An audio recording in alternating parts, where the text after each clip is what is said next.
Partout, il existe des personnages inspirants, des leaders qui ont défié les obstacles, gravi les échelons, surmonté leurs craintes.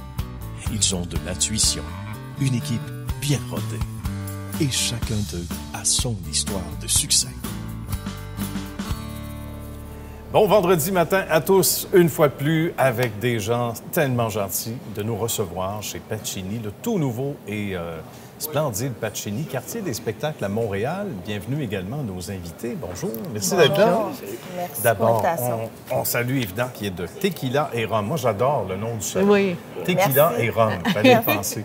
Même le matin, c'est beau. Hein? Il est au moins midi quelque part. Exactement. Ça va être le cas dans 2 Exactement. heures à peu près. On salue également Dawn-Marie Turner, qui est d'Hemingford Aérospatiale. Bonjour, Dawn-Marie. Bonjour. Merci d'accepter l'invitation. On va se parler de tout ça tantôt. Ça a été une belle visite également chez vous, tout comme notre ami Martin Brousseau de chez Groupe Vigilance. Bonjour, Martin. Salut, salut. Merci d'être là également plaisir. ce matin. Merci de l'invitation. Bien, ça fait plaisir. On va se jaser dans quelques minutes et je sais que tout le monde, évidemment, a des questions pour tout le monde parce qu'on va vous présenter les reportages, à commencer par celui qu'on a réalisé avec Yvna il y a quelques semaines et on regarde ce que ça donne. Yvna nous reçoit dans son magnifique salon. Comment ça va, Yvna? Ça va très bien, Nicolas? Ben oui, merci de nous recevoir. Il y a des gens qui s'affairent à travailler puis qui ont Oui. l'air d'avoir du plaisir en même Oui, temps, avec oui, une oui. belle clientèle. Yvna, tu es une femme d'affaires, Oui. une entrepreneur. Oui. Raconte-nous tes débuts, ton appétit probablement en bas âge ou sinon très jeune pour le monde des affaires, le fait d'être ton propre patron. Ben, je dirais que c'est pas nécessairement quelque chose qui est commencé très jeune. C'est un petit peu plus vieille quand OK. j'ai commencé à entrer dans le monde du travail. J'ai fait beaucoup de centres d'appel. Mais par la suite, je me suis rendu compte que je commençais à développer un sens du leadership. OK. Donc, c'est là, à ce moment-là, que j'ai décidé de peut-être de commencer à regarder pour peut-être une solution de ce côté-là. Bien. Moi, je suis en formation. Je viens d'un domaine de formation, donc finalement, je voulais au début me lancer en formation. Mais en même temps, je me suis rendu compte que le domaine de l'esthétique, de la coiffure, de la beauté, c'était quelque chose qui allait me chatouiller. Oui, Ouais, exactement. Qui venait te chercher. Et en même temps, ben la formation, c'est au sens large, ça vient Ouais. nourrir, peu importe le domaine par lequel on passe par la suite. Cette espèce de legs, tu avais un appétit pour l'enseignement, pour léguer, et ça, Oui. tu peux le faire très bien ici, comme tu le fais dans d'autres domaines. Exactement. Puis également, en formation, on touche au marketing, oui, on c'est touche vrai. à la gestion de projet, on touche au coaching. Puis que lorsqu'on a une entreprise, c'est des aspects que souvent, quand on se lance, il y a beaucoup de gens qui n'ont pas ça. Qui C'est n'ont pas vrai. cette formation-là. Oui. Donc, c'est quelque chose que je me suis rendu compte que je pouvais apporter. C'est tout un bagage. Et là, on Oui. gagne en confiance aussi Oui. quand on sent qu'on lance un message, c'est capté, les gens apprécient, aiment le leadership, la petite tape sur l'épaule, la gestion de tout ça, parce que c'est toujours une question de gérer des humains, hein, une question d'émotion, etc. Oui, oui. Hein? Ça c'est...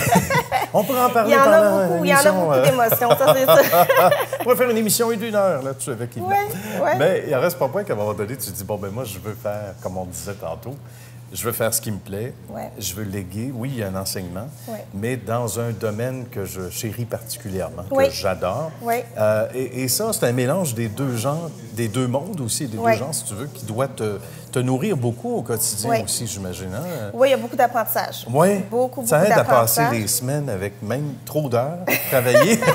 Ça se peut. Oui, il y a beaucoup d'heures qui Ouais. sont dédiées à ça. Je pense beaucoup à trouver des moyens oui. vraiment d'essayer de sortir de l'ordinaire. Donc, la coiffure, c'est la coiffure, mais est-ce qu'il y a d'autres Ouais. choses qu'on peut apporter à ça, OK. à l'esthétique aussi, avec le bagage que j'ai vraiment développé au cours des années?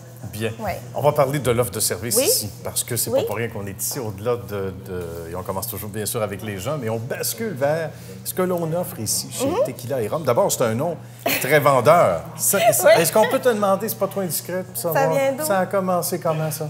Écoutez, ça a commencé... Quand je cherchais le nom, je voulais quelque chose d'original. OK. C'est sûr que j'aurais pu dire... puis j'avais une partenaire avant, donc OK. Au début, je me suis dit, bon, salon Yvna et une telle, est-ce que c'est quelque chose qui est vendeur? OK. Ce que j'ai été faire finalement, c'est que j'ai été chercher un petit peu notre culture. Donc, Oui. le côté culturel, parce que mon ancienne partenaire était mexicaine. OK. Moi, je suis haïtienne. Tequila et rhum. Donc, j'ai mis ça ensemble. Puis, Bon mélange. selon moi, ça faisait un beau mélange. Ben, puis tout oui, à fait. ça faisait marketing pas mal. Les gens me Exactement. posent beaucoup la question. Donc, c'est ça qui intrigue beaucoup la clientèle.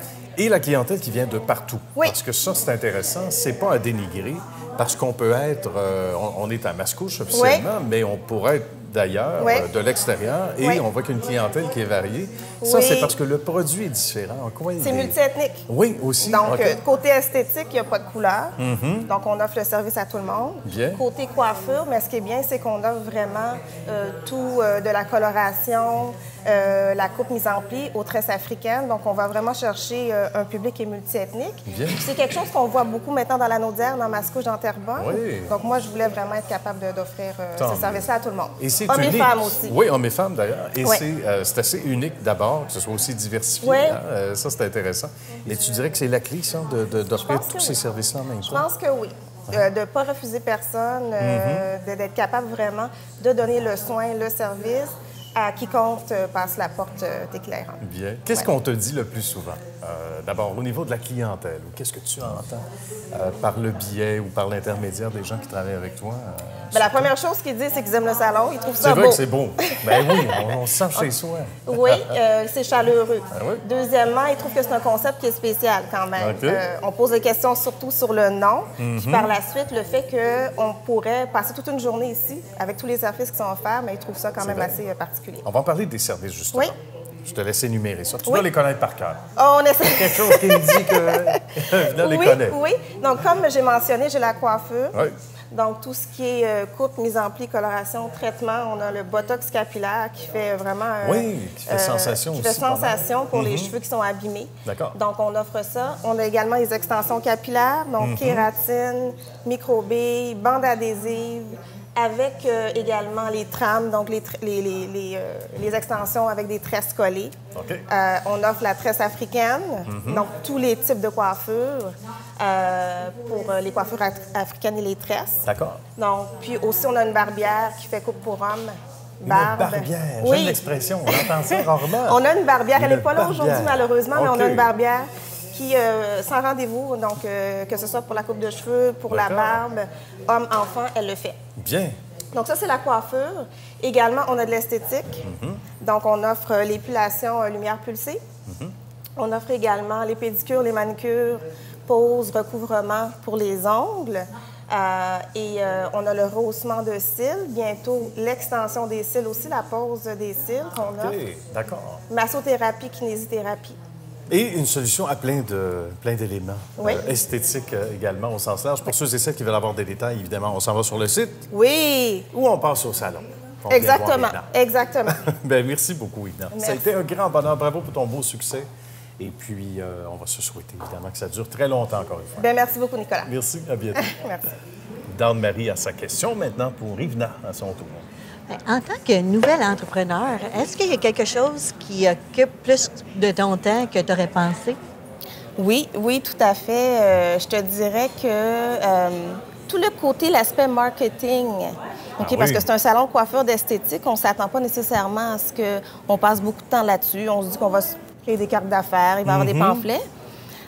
Puis je me suis rendu compte, premièrement, que tout ce qui est beauté esthétique, c'est des choses qu'on doit vraiment publiciser sur les réseaux sociaux. Beaucoup, hein? Avec beaucoup de rigueur, d'ailleurs. Il faut être là tout le temps. Une belle tout le temps. présence. Donc, je suis là chaque soir, chaque week-end. J'observe beaucoup les autres sites web. J'avais fait affaire avec une agence marketing qui m'a appris beaucoup OK. de ce côté-là. Puis par la suite, j'ai commencé moi-même à le faire. Donc, aller chercher vraiment des images qui allaient attirer la clientèle pour qu'ils se disent « Ah, moi, je veux avoir l'air de ça. Donc, je vais cliquer sur le lien, sur la messagerie, puis je vais envoyer un message ou je vais appeler directement. Donc, ça, honnêtement, c'est l'aspect là, que je ne m'attendais pas passer autant de temps là-dessus. Oui. Il y a des surprises, des fois. C'est ça, les entrepreneurs. Hein? Des fois, des choses qu'on ne sait pas. Non, pas de Mon cher Martin, Oui. question maintenant pour Yvna. Oui, écoute, c'est un milieu qui a évidemment beaucoup de compétition. Qu'est-ce qui rend unique le salon Tequila et Rhum, selon toi? Selon moi, j'ai une expérience vraiment développée en gestion. OK? Souvent, quand on a une petite entreprise, c'est pas nécessairement des gens qui ont cette expérience-là, côté gestion d'employés, entrevue, même le côté marketing que je parlais de branding. Donc, ce qui attire un petit peu, ce qui nous rend unique chez Tequila et Rhum, c'est vraiment tout cet aspect-là où l'ambiance, l'équité envers les employés, le fait que les gens peuvent venir me parler parler, quand ils ont des questions. Ils peuvent faire des recommandations également. Je suis extrêmement ouverte de ce côté-là. Puis bien sûr, il y a toujours le côté multiethnique qui fait en sorte que ça fait un petit peu un tout. Puis l'ambiance est vraiment là. Tout à fait. Il faut mettre les pieds. Il faut y mettre les pieds pour comprendre. On va éviter tout le monde à faire ça, d'ailleurs. Oui. Et on se tourne. Merci, Yvna. C'était passionnant. Tu restes avec nous, bien sûr. On se tourne du côté de Dawn-Marie, chez Aérospatiale Hemingford, qu'on est allé rencontrer donc dernièrement. On regarde le reportage. Avec Dawn-Marie, avec Gabriel et Jean-François. Bonjour, messieurs, dames. Bonjour. Merci de nous recevoir. On va parler de l'historique parce que c'est toute une histoire. On remonte aux années 60. En fait, c'est mon grand-père qui nous a lancés dans le domaine aéronautique parce que nous, on est une entreprise familiale. Mon grand-père était le président et propriétaire de Héroux, qui est présentement Héroux DevTech. Il a travaillé là de 1944 à 72.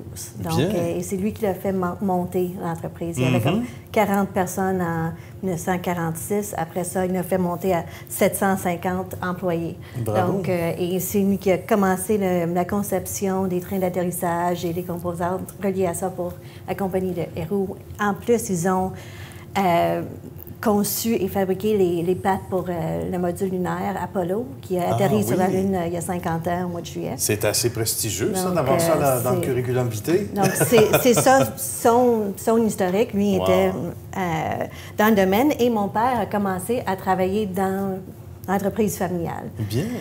Quand mon grand-père a vendu Héroux, il a pris une petite compagnie qui s'appelait RC Machines. Et mon père a pris la relève de cette compagnie, donc en 1978. Et il a déménagé aux États. On était là pendant 7 ans. D'accord. Après ça, mon père a pris la décision de s'installer à Hemingford en 1985. C'est tout un pan de la société aussi. Ça montre à quel point le Québec a énormément évolué. Mais à quel moment on a senti qu'il y a eu un boom extraordinaire, peut-être ces dernières décennies ou dernières années? En fait, ça a commencé en 1985 avec très peu d'employés, comme 5 employés. OK. Et maintenant, on est rendu à 95, donc c'est une croissance... remarquable quand même. Oui. En fait, on a un peu un historique extraordinaire dans le sens que mon père est décédé en 1998. Donc, subitement, et ma mère a pris la relève. Donc, elle était une enseignante. Elle n'était pas une personne avec des connaissances techniques ni une entrepreneur. D'accord. Mais elle ne voulait pas que la compagnie que mon père a bâtie meure avec lui. Donc, elle a pris le bâton du pèlerin. C'est ça. Donc, bravo. C'était vraiment... On était dans un moment difficile avec le décès du président et propriétaire. Mais qu'est-ce qui s'est passé? C'est qu'à ce moment-là, on avait environ 50 employés. Donc, on a doublé depuis ce temps-là. Et je dirais que ça s'est passé assez graduellement. Oui. Ça fait partie de qu'est-ce qu'on veut aussi. C'est une croissance qui est durable et qui n'est pas tellement tout d'un coup que... c'est trop difficile pour nous tous d'intégrer parce que c'est important d'être capable de livrer qu'est-ce qu'on prend. Justement. Gérer la croissance, ça fait partie des... oui, tout à fait, de la bonne gestion. Puis avec Jean-François, il faut parler justement de ce à quoi ressemble Hemingford Aérospatiale en 2019-2020. Ça ressemble à quoi au quotidien? Qui nous sommes et qu'est-ce qu'on fait? Donc, en résumé, parce qu'on pourra en parler longtemps, on imagine, hein? Il y a de bien belles choses sur le plancher. Donc, l'entreprise est vraiment spécialisée dans la fabrication, l'assemblage et les tests de composantes moteurs. Donc, on ne touche pas aux structures, ni au train d'atterrissage, vraiment des moteurs d'avion ou d'hélicoptères. Bien. Donc, on a des champs d'expertise assez nichés.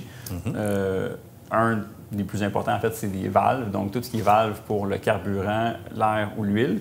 Donc, on va usiner, assembler et tester ces composantes-là à l'interne ici. Donc, on va vraiment livrer au client un assemblage qui a été testé, prêt à être assemblé sur le moteur. Clé en main. Clé en main, oui.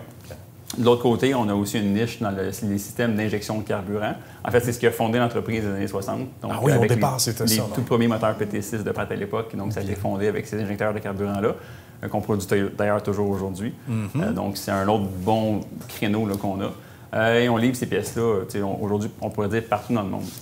Donc, on exporte, beaucoup dans plusieurs provinces canadiennes, mais aux États-Unis, au Japon, en Pologne, et ainsi de suite. Donc, nos clients, il y a Pratt & Whitney, il y en a aussi d'autres majeurs un peu plus loin. Donc, on est fiers de pouvoir dire qu'on exporte les pièces produites au Québec partout dans le monde. Et ces pièces-là volent tous les heures, toutes les journées. Avec Gabriel, on disait d'entrée de jeu tantôt, ça doit être assez extraordinaire de venir travailler ici au quotidien. Très valorisant, très gratifiant. En fait, aussi. moi, j'ai découvert l'entreprise. Je suis ici seulement depuis le début 2018 et ce que je vis ici, je ne l'ai jamais vécu ailleurs. C'est au-delà de la famille de propriétaires.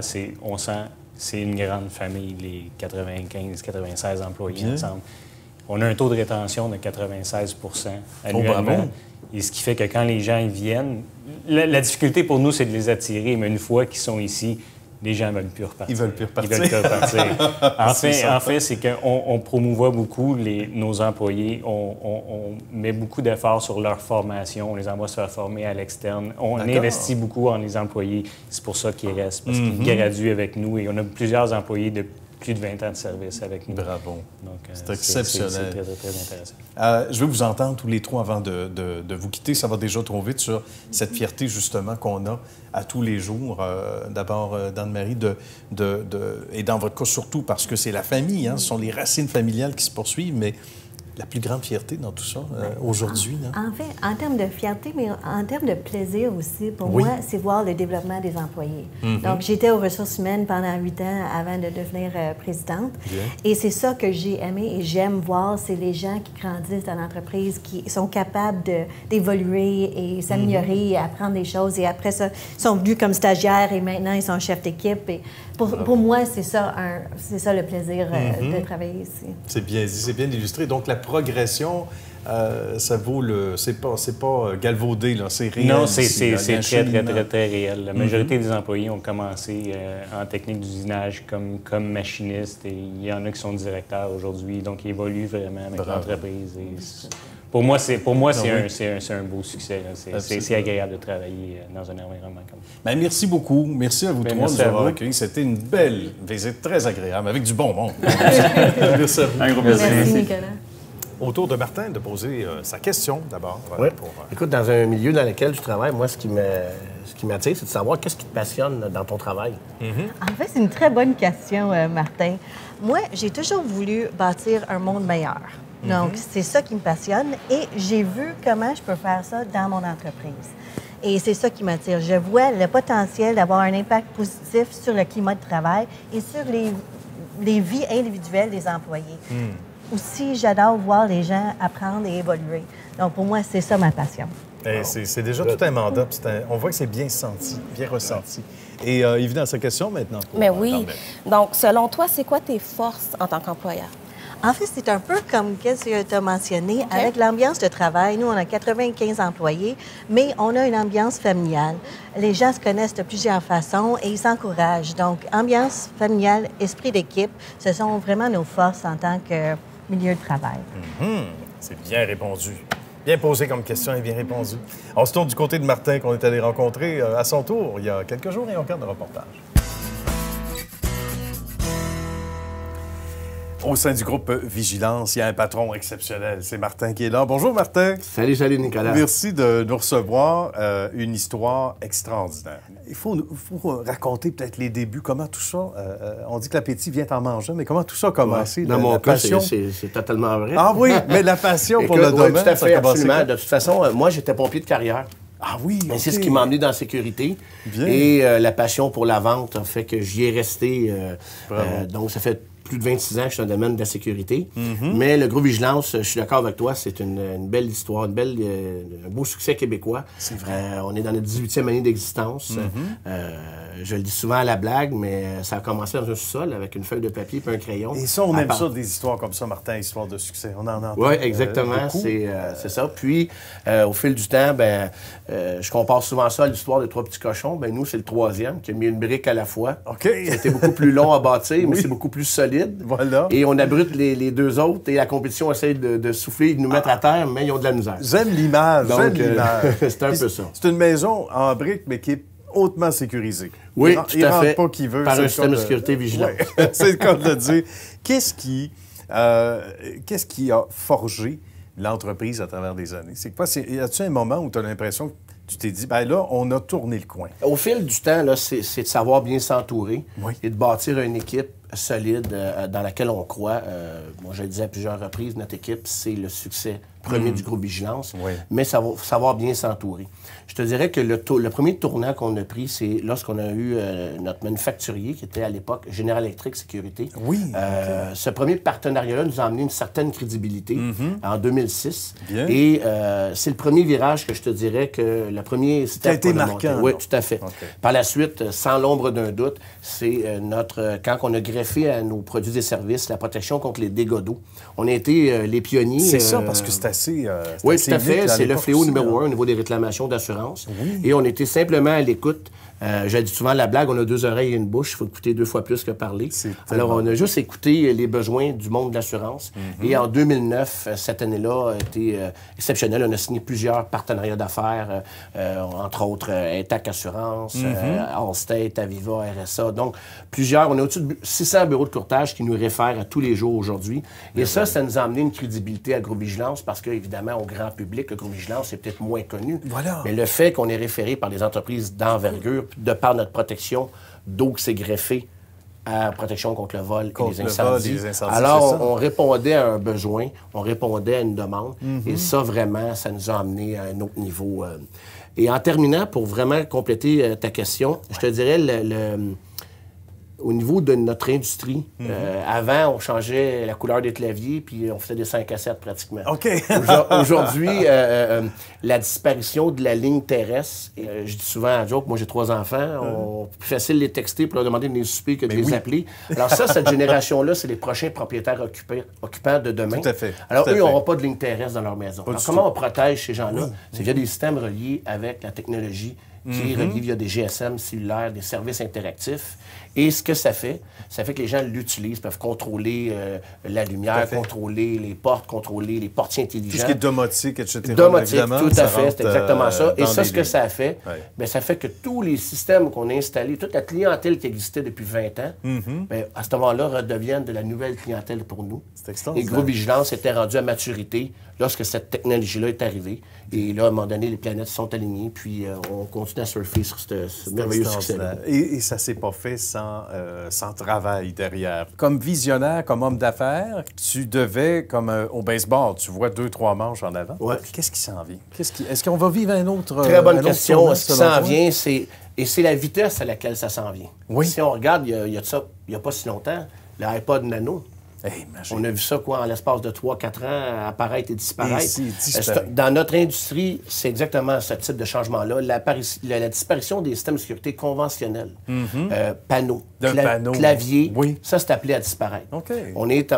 La reconnaissance faciale est des choses qui vont... on cogne à la porte, on y arrive. Oui, ça ensuite de ça, de contrôler via toutes les pour pas nommer de marque en tant que telle, mais des haut-parleurs intelligents. Là, on les connaît, de contrôler leur système de sécurité à partir de ces haut-parleurs-là intelligents, que ce soit des Alexia, des Google Home, des choses comme ça.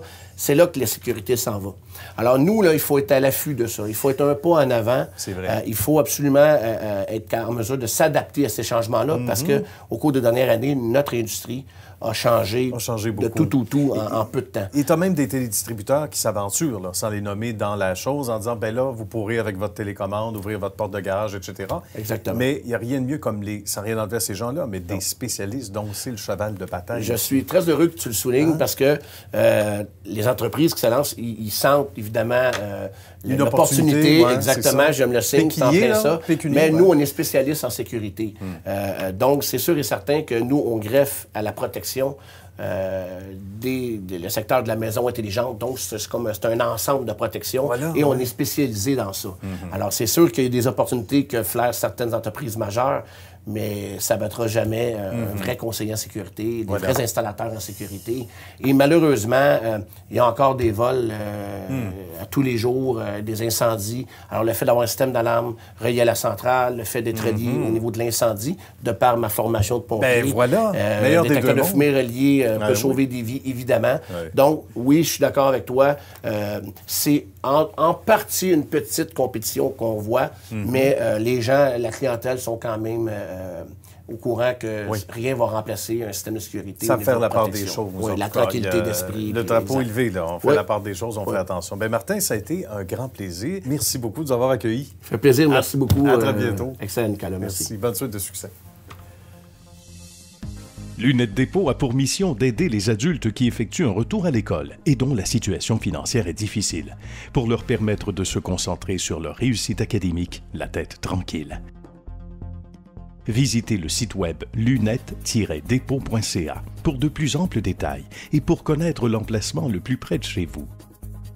Lunettes Dépôt, pour une meilleure vision du futur. Il venait à sa question à son tour maintenant pour Martin. Oui. Écoute, avec toute la compétition qu'il y a dans le marché de la sécurité, comment le groupe Vigilance fait pour vraiment tirer son épingle du jeu dans ce milieu-là? Bonne question. Écoute, première des choses, tantôt, Dawn-Marie nous a parlé, la stabilité d'une bonne équipe. Nous, on est dans notre 18e année. On a plus de la moitié du staff et de nos sous-traitants. Ça fait plus de 10 ans qu'ils travaillent pour nous.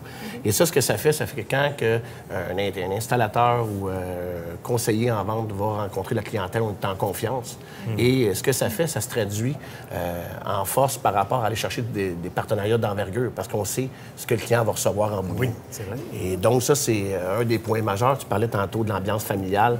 Bien, c'est une entreprise qui est familiale aussi. Donc, je dirais qu'un des points importants, c'est la force de l'équipe. Intéressant. Dawn-Marie, maintenant.